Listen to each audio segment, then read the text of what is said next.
ယူကရိန်းရုရှားစစ်ပွဲရရေးညှိနှိုင်းကြသူတွေကဘယ်သူတွေလဲ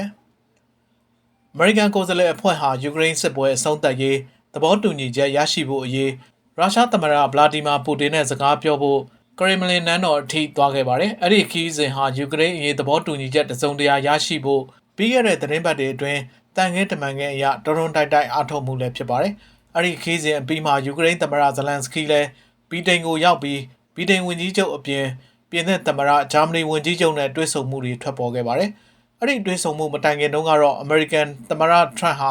မော်စကိုဘက်ကိုရိမ့်တယ်လို့ရှုမြင်ခံရတဲ့အချက်28ချက်ပါငြိမ်းချမ်းရေးအစီအစဉ်ကိုယူကရိန်းဘက်ကအဆိုပြုခဲ့ပါတယ်။အဲ့ဒီကလေးကအမေရိကန်နဲ့ယူကရိန်းတို့ဂျနီဗာမြို့မှာအမေရိကန်ပြည်ထောင်စုဖလော်ရီဒါပြည်နယ်မှာတွေ့ဆုံဆွေးနွေးတာတွေပြုလုပ်ခဲ့ကြပါတယ်။ဒီဆွေးနွေးပွဲမှာဘယ်သူတွေပါဝင်ပြီးညှိနှိုင်းနေတာတွေလုပ်နေတာလဲ။ဒန်ဒစ်ကိုဟာအသက်39နှစ်နဲ့အမေရိကန်ကြီးတဲ့အတွင်းဝင်ဖြစ်လာလို့အသက်အငယ်ဆုံးနဲ့ဒီယာရုရရှိသူဖြစ်ပါတယ်။အမေရိကန်ဒုသမ္မတဂျေဒီပန့်ဆက်လူရင်းဖြစ်တယ်လို့ကျောင်းတွေဘက်ဟောင်းလည်းဖြစ်ပါတယ်။ယူကရိန်းရုရှားစစ်ပွဲအရေးအမေရိကန်ရဲ့ငြိမ်းချမ်းရေးအစီအစဉ်ပေါက်ကြားပြီးမကြာခင်မှာပဲပြီးခဲ့တဲ့လတုန်းကယူကရိန်းနိုင်ငံမြို့တော်ကီယက်ကိုသွားတဲ့ကိုယ်စားလှယ်အဖွဲ့မှသူပါသွားခဲ့ပါတယ်။အဲ့ဒီလိုပါဝင်တာကပဲယူကရိန်းရုရှားစစ်ပွဲအဆုံးသတ်ဖို့ညှိနှိုင်းမှုတွေမှာသူပါဝင်မှုဟာအားသင့်စရာဖြစ်ခဲ့ပါတယ်။ဒစ်ကိုဟာကာကွယ်ရေးဝန်ကြီးလောင်ဖြစ်လာနိုင်တယ်လို့နာမည်ထွက်နေသူဖြစ်ပါတယ်။သမ္မတဒေါ်နယ်ထရန့်ကသူ့ရဲ့ဒုတိယသမ္မတသက်တမ်းမှာဒစ်ကိုကြီးကြပ်အတွင်းဝင်အဖြစ်အဆိုပြုထားပြီးတဲ့နောက်ထရန့်ကအတွေ့အကြုံရှိသူဆိုတော့အပြောင်းလဲဖြစ်ရေးတာဝန်ထမ်းဆောင်ဖို့ထိုက်တဲ့သူလို့ပြောခဲ့ပူပါတယ်။ Steve Witkoff ထရန့်နဲ့ကောက်ရိုက်ဖို့ရိုက်ဖက်လည်းဖြစ်အင်ချမ်းမြေတရေကြီးလည်းဖြစ်တဲ့ Steve Witkoff ဟာအရှေ့လေပိုင်းဆိုင်ရာအမေရိကန်အထူးတန်တမန်အဖြစ်အစောပိုင်းမှာခန့်အပ်ခံရသူဖြစ်ပါတယ်။ဒါပေမဲ့နောက်ပိုင်းမှာရုရှားနဲ့လုပ်တဲ့အမေရိကန်ရဲ့ညှိနှိုင်းမှုတွေမှာအခရာကျသူဖြစ်လာခဲ့ပါတယ်။သူဟာစစ်ပွဲအဆုံးသတ်ရေးမှာမော်စကိုရဲ့တောင်းဆိုချက်တွေကို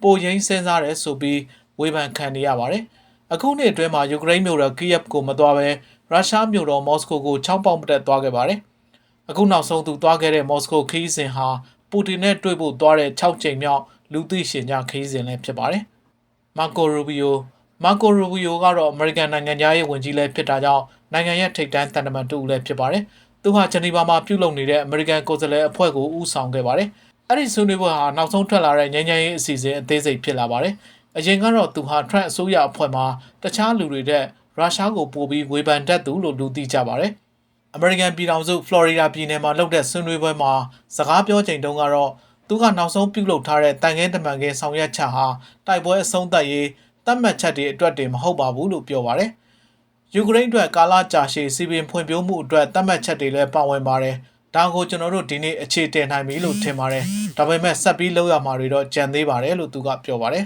။ Janet Kushner ဟာအမေရိကန်သမ္မတဒေါ်နယ်ထရန့်ရဲ့သမက်လည်းဖြစ်ပါတယ်။သူဟာထရန့်ရဲ့အရင်တစ်ခေါက်သမ္မတသက်တမ်းကုန်တော့အကြီးတန်းအကြံပေးဖြစ်တာဝန်ယူခဲ့သူဖြစ်ပါတယ်။သူ့ကိုတော့နိုင်ငံတကာစီးပွားရေးကိစ္စနဲ့အိမ်ချမ်းမြေစောက်လုပ်ရေးလုပ်ငန်းတွေနဲ့အတူလူသိကြတာများပါတယ်။အသက်44နှစ်ရှိပါပြီ။ထရန့်ရဲ့အခုတစ်ခေါက်သမ္မတသက်တမ်းမှာသူဟာတရားဝင်ရာထူးရထားတာမရှိပေမဲ့တန်တမန်ဆွေးနွေးပွဲတွေမှာအင်မီရောအတွက်အကြံပေးလုပ်ပေးနေသူဖြစ်ပါတယ်။ယူကရိန်းအတွက်ငြိမ်းချမ်းရေးဆွေးနွေးပွဲတွေမှာသူ့မျက်နှာမြင်လာရတာကတော့မကြသေးပါဘူး။ အန်ဒရီယာဟာ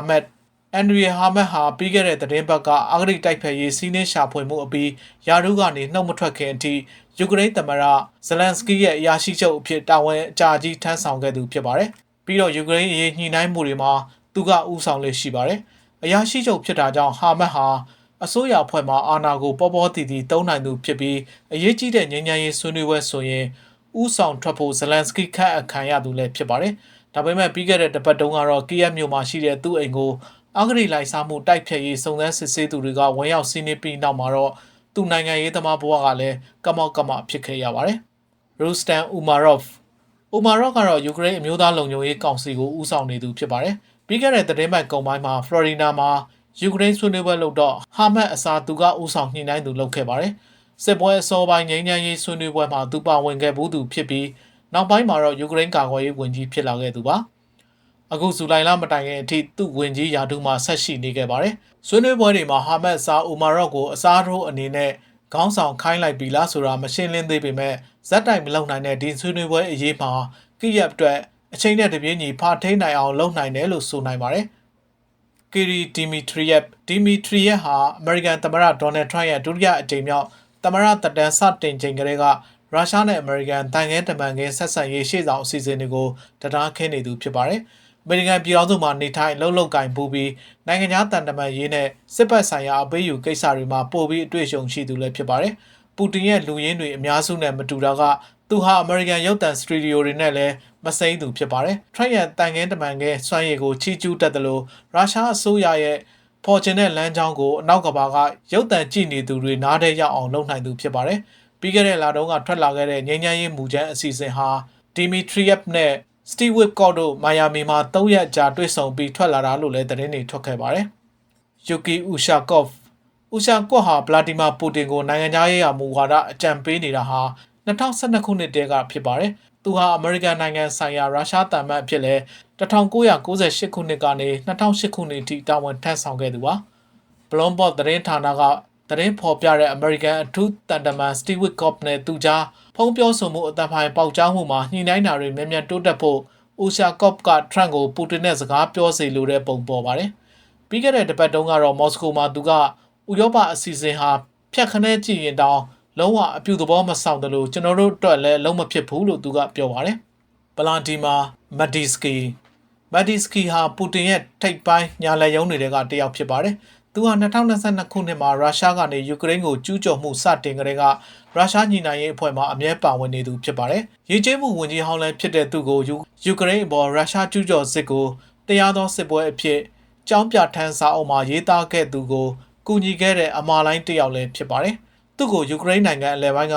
စမီလာမြို့ငယ်လေးမှာမွေးဖွားခဲ့တာဖြစ်ပါတယ်ခင်ဗျာ။